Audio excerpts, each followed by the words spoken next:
This video focuses on opposition, resistance and conformity, and in particular we're focusing on how far people supported the Nazis. So first of all, the extent of support for the Nazi regime. Secondly, the opposition from the churches and other groups.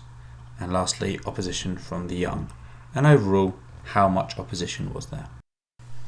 Now I should start off by saying, in terms of support for the Nazi regime, the majority of the German people supported the Nazis. There's a high level of support for Nazis, shown quite simply by the amount of people who voted for them. So in the 1932 presidential elections, 36% of the population voted for Hitler, and in the 1932 Reichstag election, 38% voted for the Nazis. And the Nazis were elected as the largest party in Germany. And throughout the 1930s, there was a high level of conformity to Hitler's ideals and policies and the ideology of the Nazi Party. Now, this is partly due to the propaganda messages we were looking at in the last video, with the role of Joseph Goebbels in spreading the popular messages about Hitler and censoring anything which was not palatable to Nazis. But also, there were a great deal of successes. For example, Hitler reduced unemployment and achieved several big successes in foreign policy, which gained him a lot of support. However, there clearly was both resistance and opposition to the Nazi regime. By resistance, we mean refusing to support something or speaking out against it. And by opposition, it means actively working against something to remove it. Now, there clearly was some resistance, as there were many people who spoke out against measures like the banning of political parties or the treatment of Jews, and many people ended up in concentration camps. However, it's hard to know just how much opposition there was.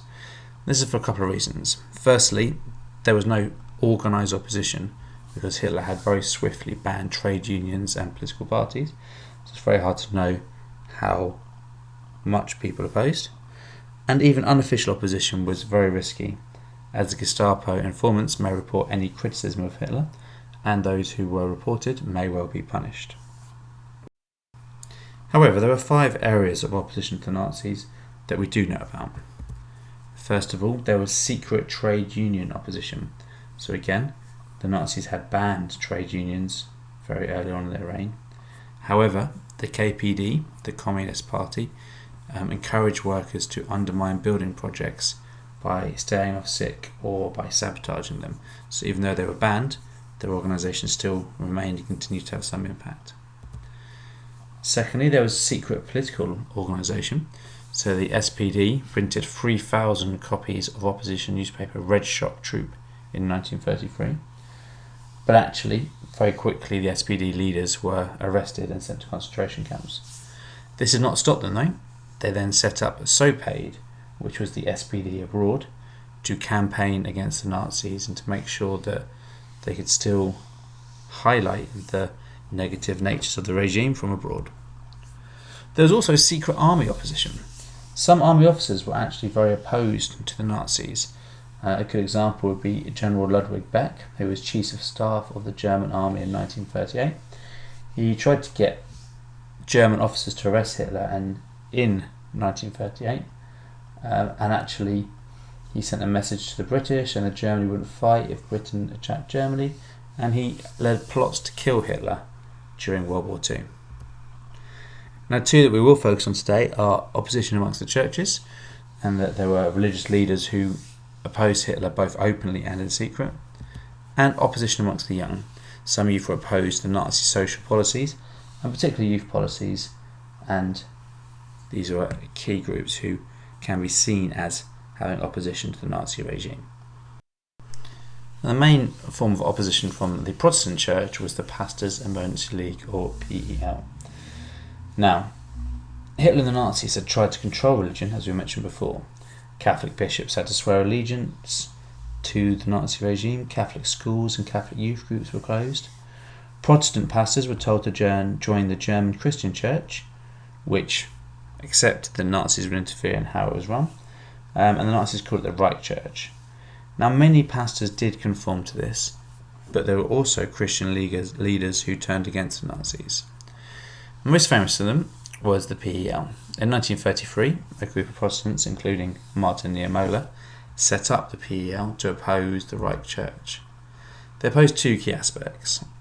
First of all, the joining of regional churches into the Reich Church, but secondly, the Nazi attempts to stop Jews becoming Christians and the fact they banned a key part of the Bible, the Old Testament.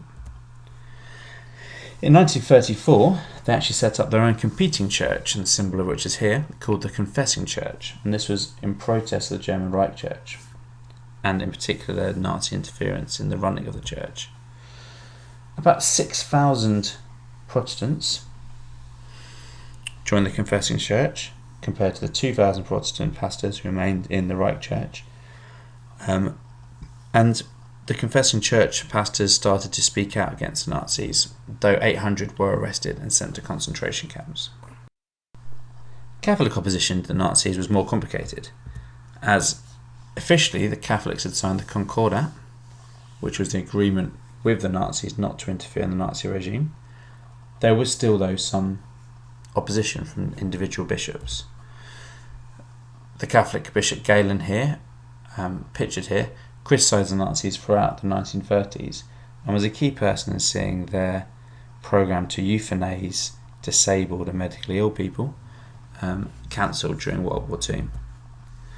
And around 400 Catholic priests were eventually imprisoned in the priest block at Dachau concentration camp for criticising the Nazi regime.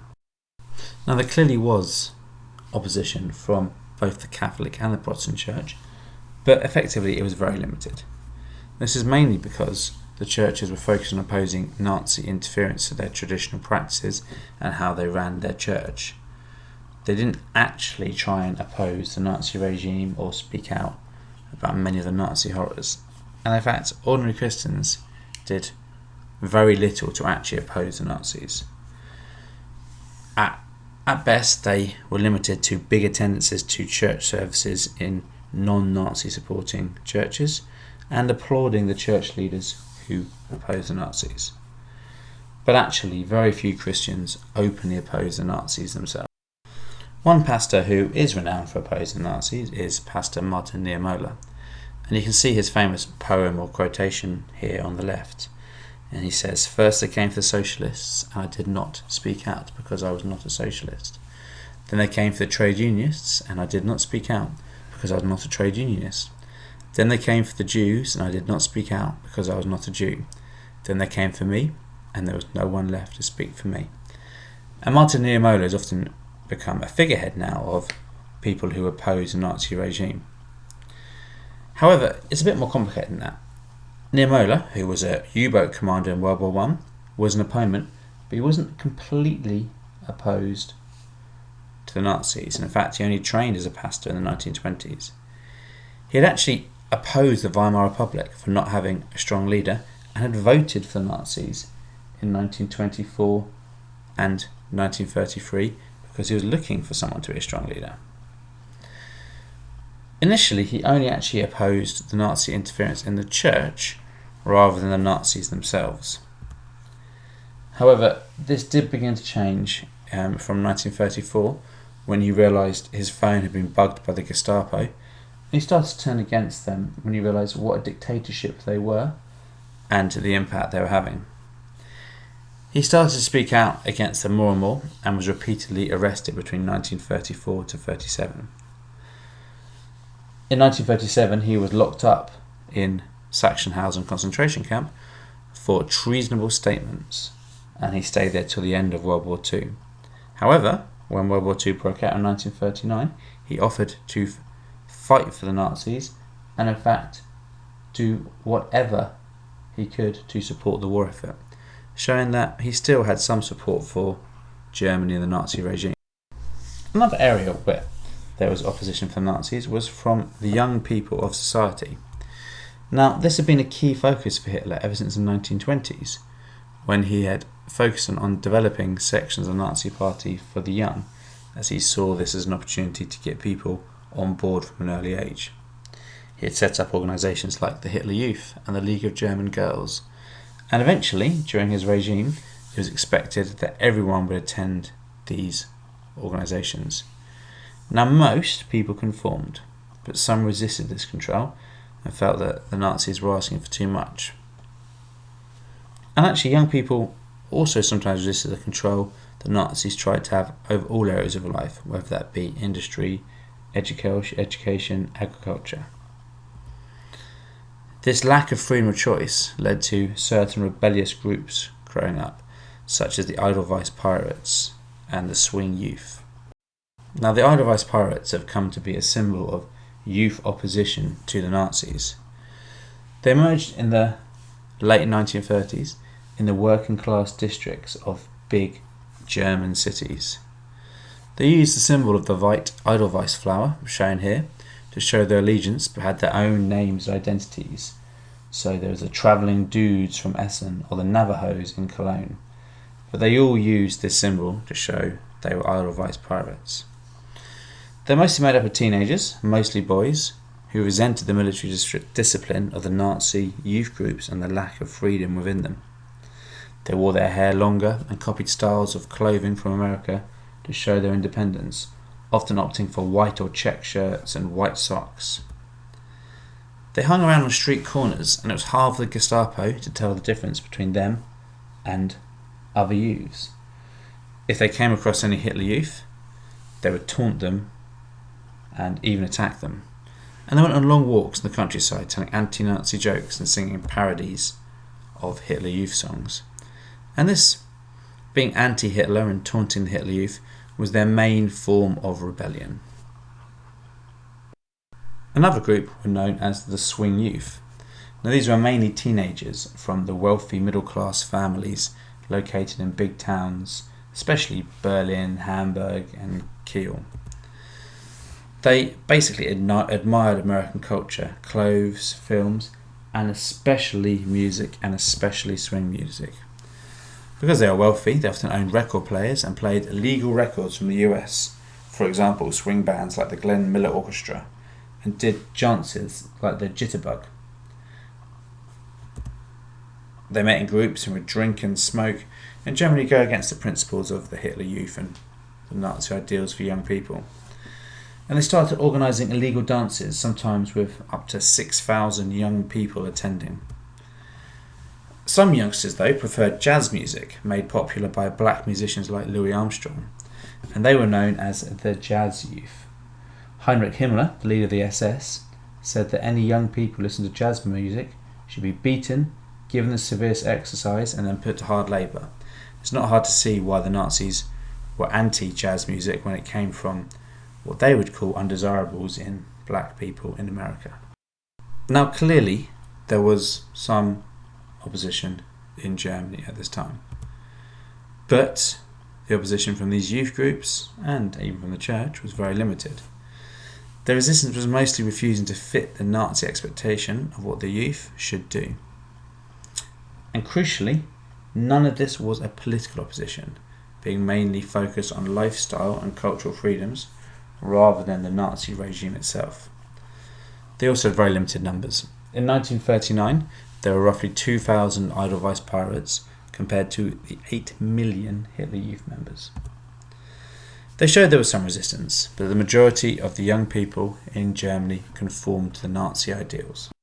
So in summary, there was a lot of support and conformity to the Nazi ideals in Germany, as many people had voted for the Nazis in the early 1930s. Both opposition and resistance was limited due to the high levels of propaganda put out by Joseph Goebbels and his ministry, and the Nazi control of people and their successes in reducing unemployment and in foreign policy. Although there was some form of resistance from trade unions, political parties and the armies, it had little impact, partly because trade unions and political parties were banned.